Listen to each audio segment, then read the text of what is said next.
What's up, everybody? JS here. It is Comic-Con time, and as you can see, I've got a batch of Star Trek badges on the go.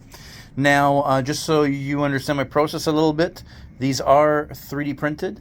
So I 3D print them, sand them down to get the high spots down with 180 grit sandpaper.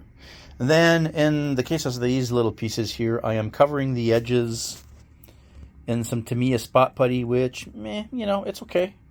It works all right, but there's some defects on the edges here, so I covered the edges in a little bit of spot putty. I'm going to send that down once that's dry, and then once that's done, I'm going to move over to the next step, which is some filler primer.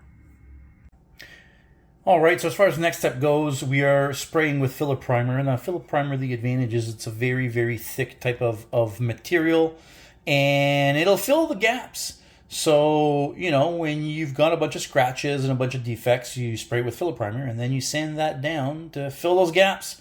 Now, this still needs to be sanded, obviously. The badge itself, as you can see, is now in final stage. Well, final stage before paint, which is sandable primer. That's right. Sandable primer is, I usually like to get black, and that will let me get a really nice, fine, smooth surface. Now, you're probably wondering why this is two pieces.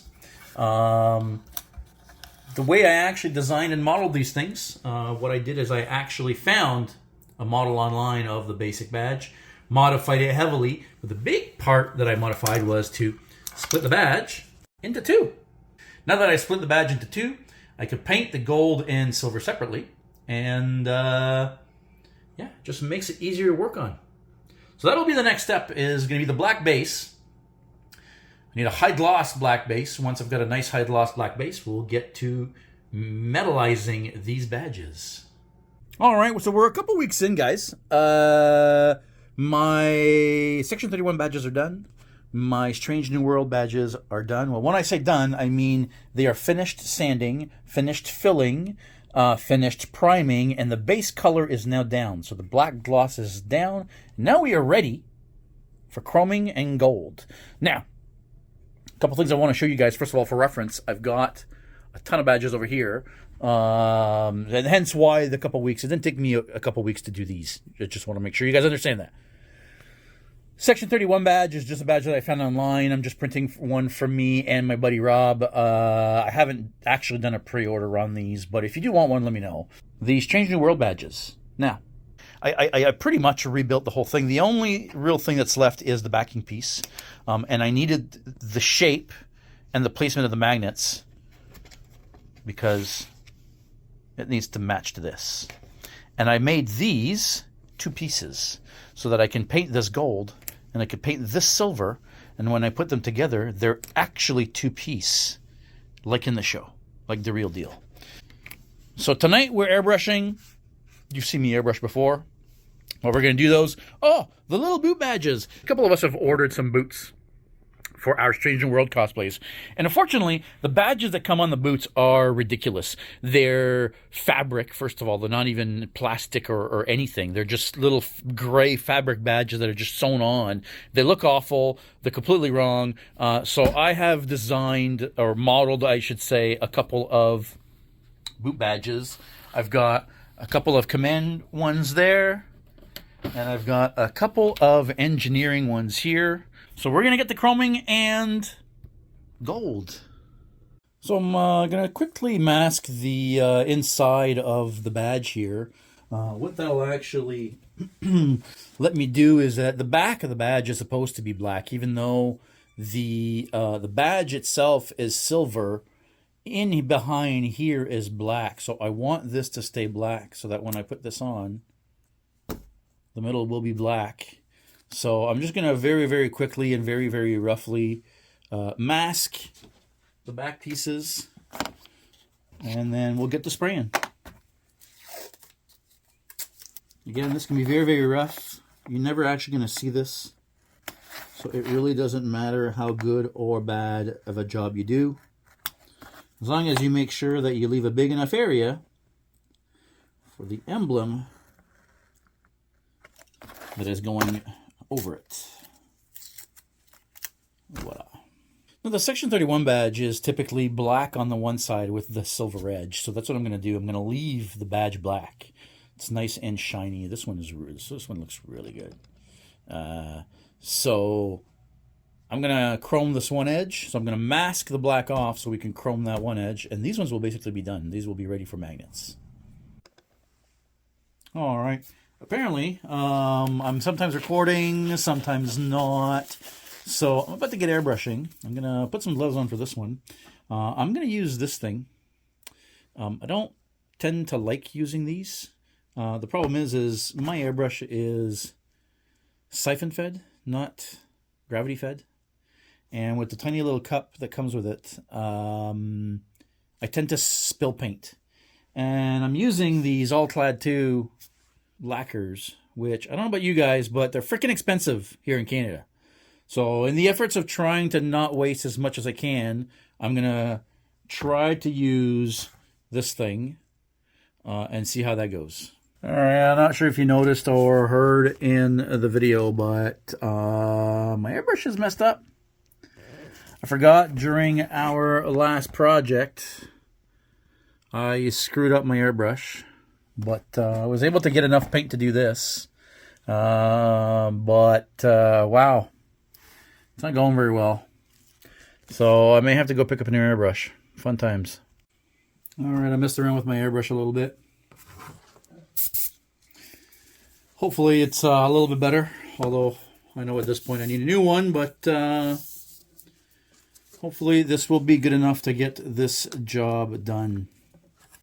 All right, I've kind of lost track of time here. Here are my Star Trek Strange New World badges. There's a couple more, mainly the Section 31 badges, which I'm still painting. Unfortunately, I've had to refinish those. Boot emblems.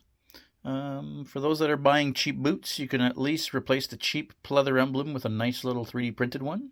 So now that these are done, moving on to the next thing. Yeah.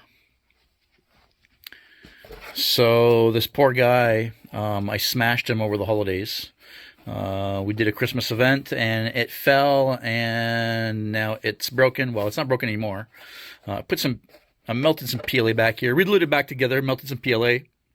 Now I'm going to refinish it. Once it's refinished, I'm actually going to fiberglass, I think, the back, just to make sure that if it does fall again, it's not going to smash again. But in the process of refinishing this, rehiding the seam, making sure it's all nice and good to go, which, to be honest, is really not that bad considering it was already done, right? So still a couple defects, as you can see.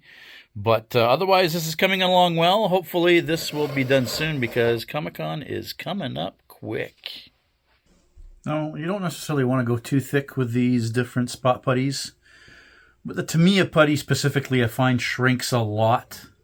I may have said that in a previous video.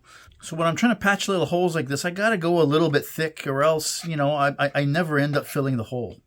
So I'm going to actually let that dry for, well, at least till tomorrow.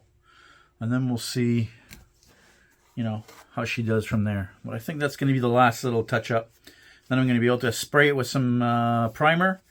And then hopefully right back to painting this thing and getting this thing over with. I'm just happy this isn't taking me forever to refinish because it took me a long time to make this in the first place. So I'm glad this is going smoothly. We only have a couple weeks to go, so we should be okay. All right, well, there's a couple of defects in it. I'm not sure what happened. I think maybe when I melted my PLA on the back here, I actually maybe warped the plastic a little bit. So there's a bit of a high spot that I can't seem to get out.